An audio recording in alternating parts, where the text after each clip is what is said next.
throws us out of ourselves and makes us realize that cruelty exists and that we may not be the perfect things that we always thought we were.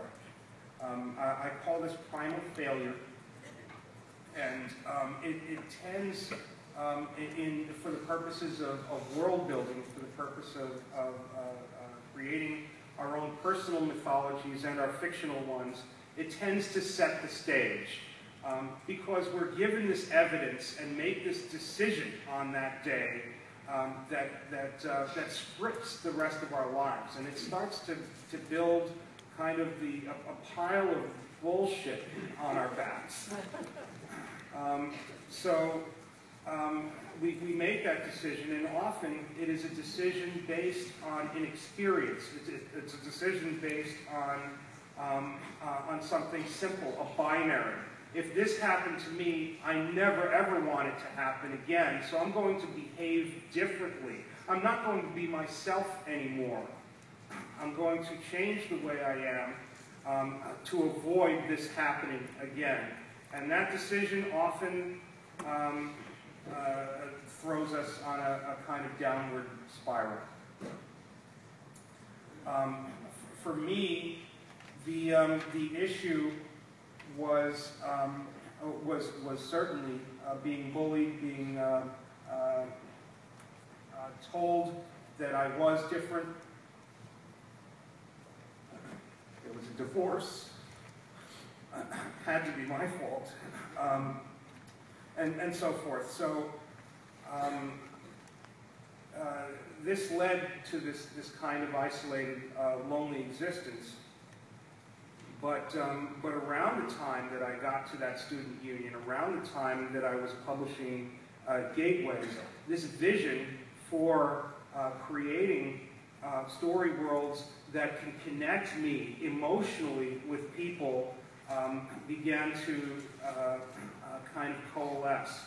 And this is, to me, a wonderful template for the journey that needs to be taken by millennials and the iGen crew. I call them iGen because it's these kids who were kind of post 9/11 babies who are now growing up completely immersed in technology. It surprises me that even they sometimes don't understand that their aspirations are useless unless they teach themselves how to get there. So it's education, action, education, action. There's always adolescence or addiction or some of the things that we do that get ourselves in trouble, depression, despair, OCD.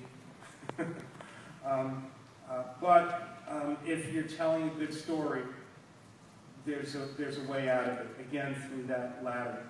Now, I may never achieve this vision for a world that allows for us to connect these story worlds with one another, for us to learn from them and then leave them to make the real world a better place based on what it is that we learn. Yeah, but you will. You will. So let's all think about that. Some final remarks before I take a couple of questions.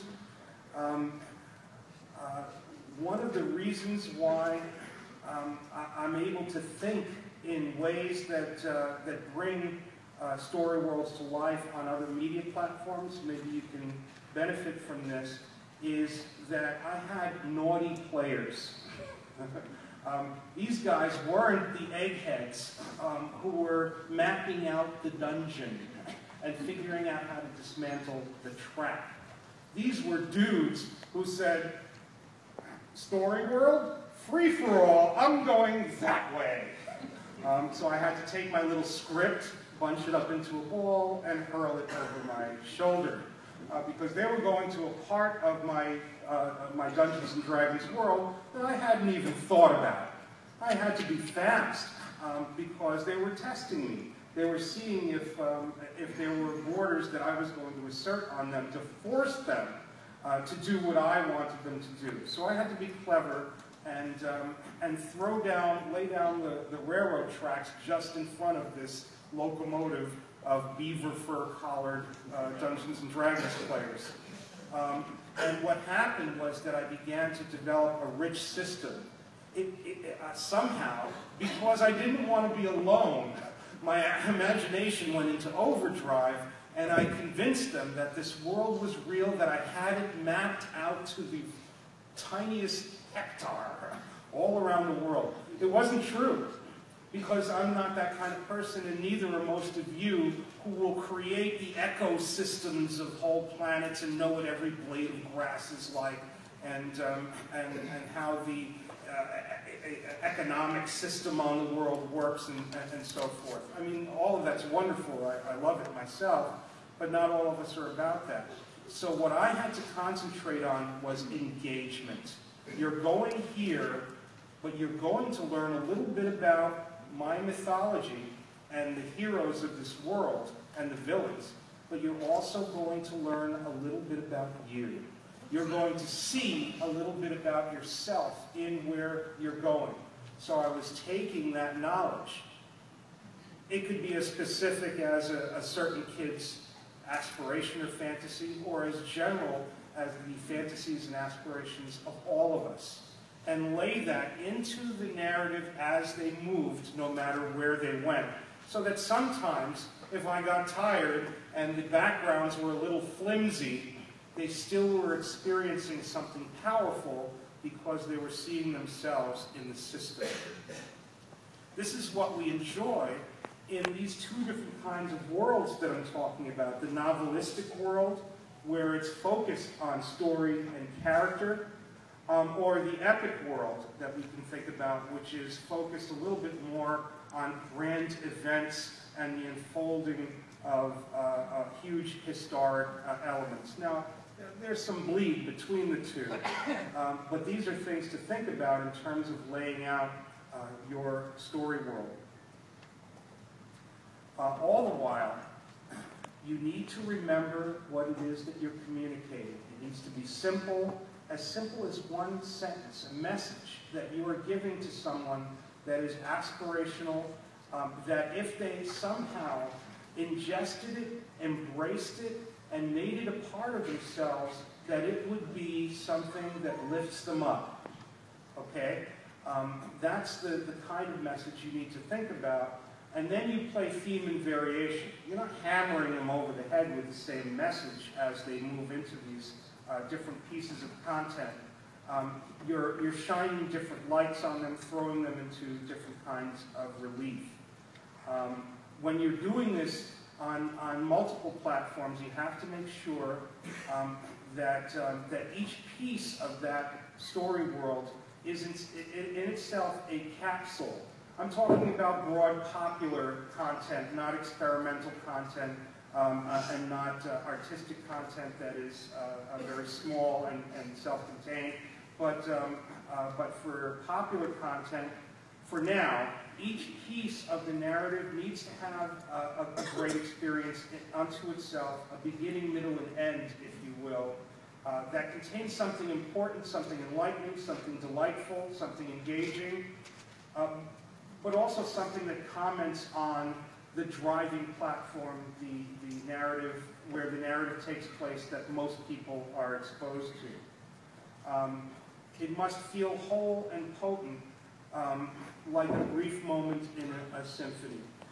One of the problems that I'm seeing, guys, especially in publishing endeavors, as publishing moves toward the multi-platform or transmedia model, it's decided somehow that the author's going to run off and write a book, and then everybody else is going to do the transmedia. And they don't talk to each other much. And there's this disparity. There's like, well, what does this have to do with that? How is this laying the foundation for that, and so forth? Some projects are doing this well, but a lot of them are like, it's two completely different things, and that's the author, I believe, needs to be a participant in the grand design. Needs a little training, if you will, in a multi-platform with a good producer and a great team in order to make this work, in order to make it all gel. Finally, we need an architecture for dialogue, okay? If you are doing something on multiple platforms that does not have a basis for communication back and forth, you're doing yourself a disservice. And believe me, guys, I work with the big studios. They don't want to talk to people. And it's really frustrating. It's tough, you know. I think a lot of dollars and a lot of goodwill and a lot of franchise longevity is sacrificed because they're not communicating back and forth. I'm going to talk a little bit more about this in the way forward. We need to do this. We need to go where they are and reach out and dialogue with them. The age of broadcasting, these past 100, 150 years, it's coming to an end. It's no longer going to be about me saying, shut up and listen to my story for a half hour or 2 hours in a movie theater, or the length of a song or CD. That's over. It's over. Now, if you don't give them at least a way to like you, you're done for, because that's validation. That is communication, and we are seeing a generation come into power very shortly that won't live without that. We can't put that genie back in the bottle.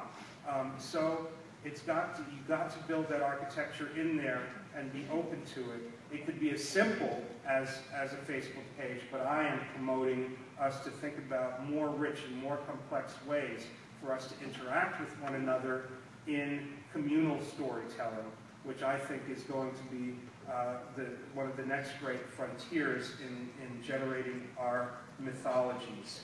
Our ability to take from our audience and in subtle or overt ways, weave their will into the narrative, weave them into the mythology.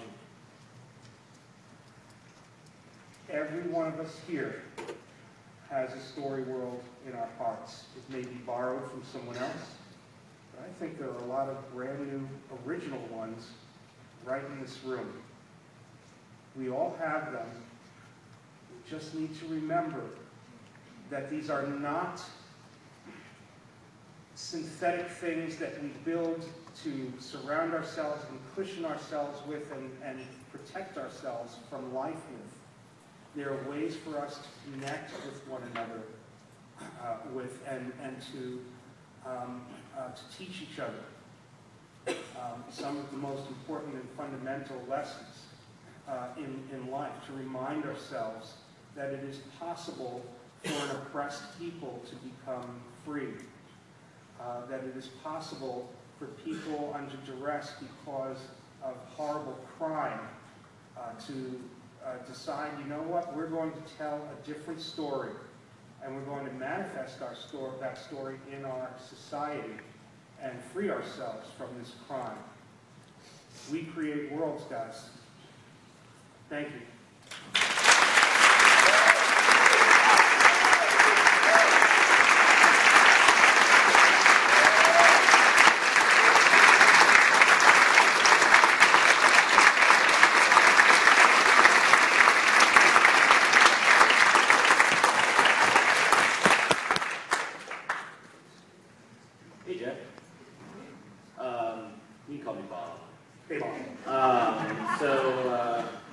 Forgive my preemptive clapping there, but I get very excited with the idea that somehow stories, these worlds we're creating, will help people to rediscover the magic of life, and that somehow we can encourage them to disengage from that fantasy and come back to here and now and find that magic. Yeah. How do we do that? How? Yeah. It's not easy. Have you had any signs along your path that have encouraged you that perhaps you're finding that solution?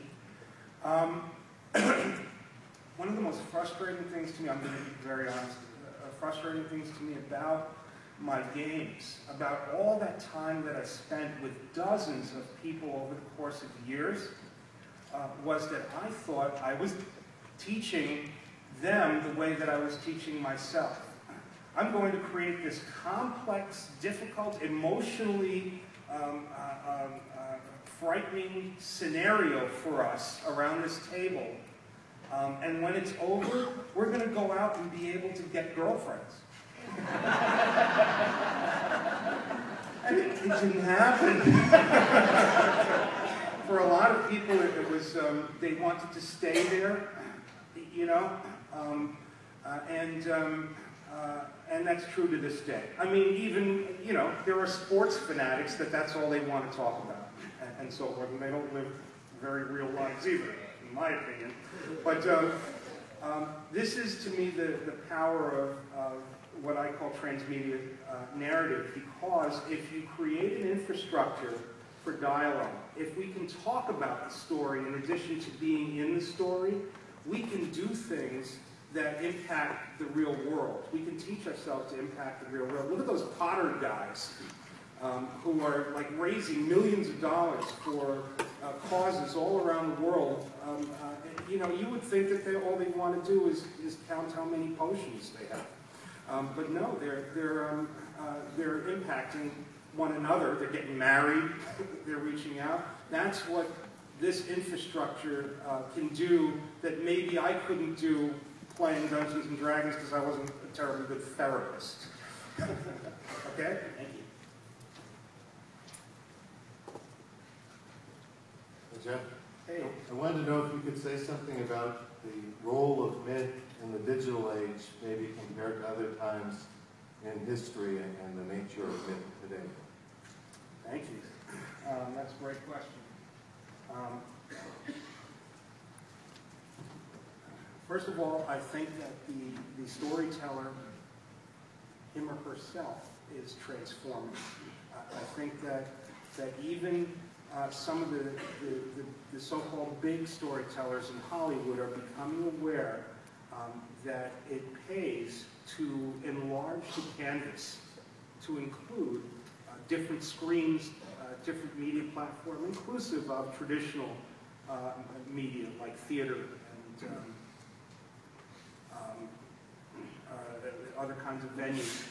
So, so we're going to see an evolution in the storytelling, and that's going to allow for our myths, our narratives, to play out on grander canvases and be more participative. I've been all around the world. I've studied this for a long, long time. The fundamentals of mythology, the archetypes and the aspirational drivers have not changed, and they won't. I believe that we're stuck with what we are primally in our minds. What I'm hoping will happen is that we recognize, I think it's going to because of, again, the people in this room. The people in this room who, during the closing credits of a movie, can tweet to 500, 1,000, 3,000, 10,000 buddies that this movie sucked. All right, before you leave the chair in the movie theater. Okay, so on Friday, box office nice. On Saturday, not so nice. That fast, it can change. You know what? Even in the hallowed halls of Hollywood, they're starting to think, maybe we should tell better stories.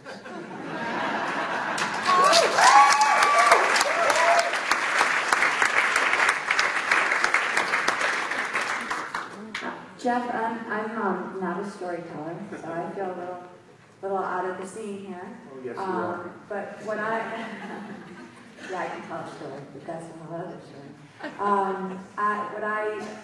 My business, my passion is making sure that stories get told, and that's all about the Benjamins. And so what I'm curious, from your vantage point, since you work with young people, and you are getting insight into, I think you refer to them as the I-Genners, I believe that to compel people to fund transmedia storytelling, we need to convince them that the separation between virtual worlds and real worlds are breaking down, and that people are starting to live through their virtual worlds, and that's compelling them to make consumer decisions, hence, you know, line the pockets of people that are funding. So can you say anything to me that I could say to a potential funder with some definitiveness that really is the future, and that if they don't stay on top of that, they will lose their consumer? Fantastic. Well, I think all you need to do is tell them that, but to elaborate a little bit, isn't it sad? Again, I've circled the globe a couple of times, which is awesome. And in so many places, particularly Australia, Canada, now the United Kingdom, they don't even put little air quotes around the word transmedia. They're like, okay, how do we fund transmedia narrative? And they're putting together think tanks, and they're talking to one another, and they're funding it. The Canadian Media Fund says you have to have multi-platform if you want money from the government from now on. And it's not just putting up a website for your TV show. Why? Because these countries are aware that if they are doing multi-platform narrative and multi-platform implementation, they are educating their people. They're teaching their entire populations how to maneuver through these new technologies most effectively. It is not happening here in the United States.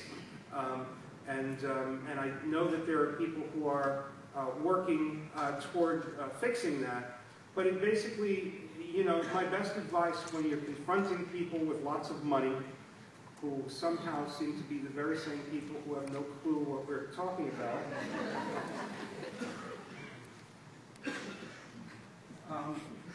you need to grab them with a great story, first of all. Here is the story, boom, and it's effective and powerful and is conveyed in the traditional sense and so forth. Then say, oh, and by the way, this is the part that's toward the back of the presentation for now. Here's precisely how it works on these different media platforms, which are going to be revenue generators for you. And then take the language, a touch of the development language from those different platforms and incorporate it into your pitch so that they understand that you understand how it works. So that they understand that it's worked out in your mind, that you have a specific vision, and that you're clever enough to know how it operates on these platforms. And then you can throw around a few potential names for partners, or tell them that they're leveraging the established infrastructure of their corporation to tell the story. Because that's all that's really happening. That's being a ghost in the machine. I'm not radically altering the way your mega corporation works. I am using its various assets and its various distribution points to help to nurture and develop the narrative. One last slide.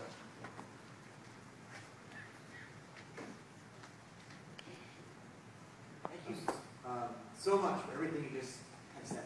It's such a gift. I think I'm one of the Potter guys you were referencing.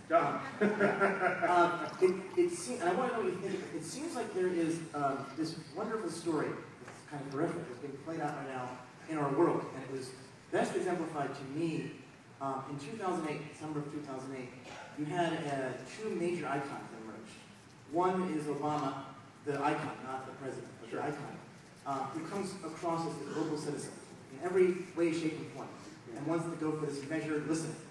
And the other, in the mythological realm, there has to be a tension of opposites. And that tension of opposites came to people like there's the Joker, who's sort of asking, why so serious? Let's break this whole thing apart. Let's bash the skull of humanity.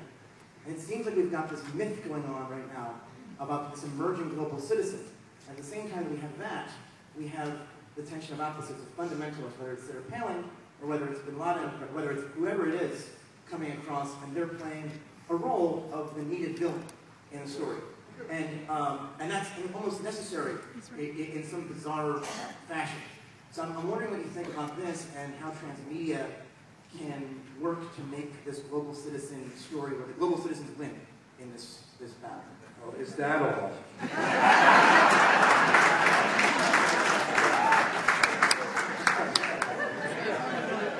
30 seconds.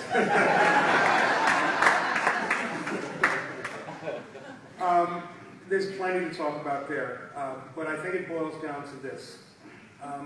When somebody asserts something over me or anyone in the world that somehow puts a blockage over the fundamental values that are espoused in the deepest myths, in the myths that go back the furthest, the value for personal freedom, the value of being able to make decisions that arbitrate where you're headed in life, the value to love who you want to love. When somebody puts that down around me, I'll keep looking for a way out until they've pummeled me to the ground, okay? What multi-platform can do, what transmedia storytelling can do, because of the given technology, is it pokes holes through those prison walls.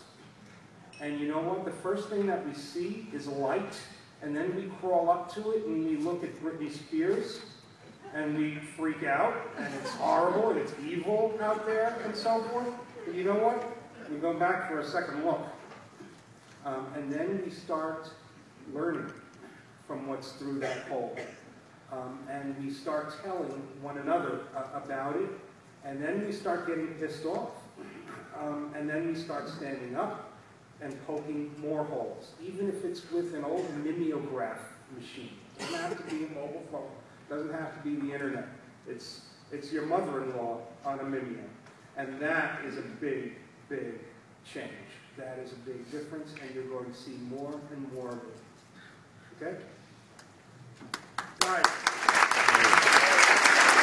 Jeff Gomez, StoryWorld Conference. We've always got the surface. Again, from Norrington. There's my email address. Do not pitch me. Ask questions.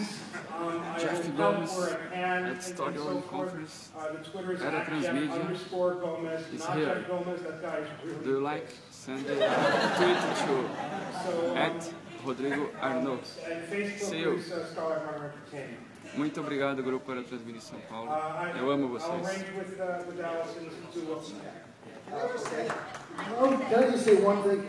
I speak for everybody in this room, and this is one of the best, most generous, heartfelt, helpful, inspirational, visionary talks anybody in this room is ever going to hear. You might come here.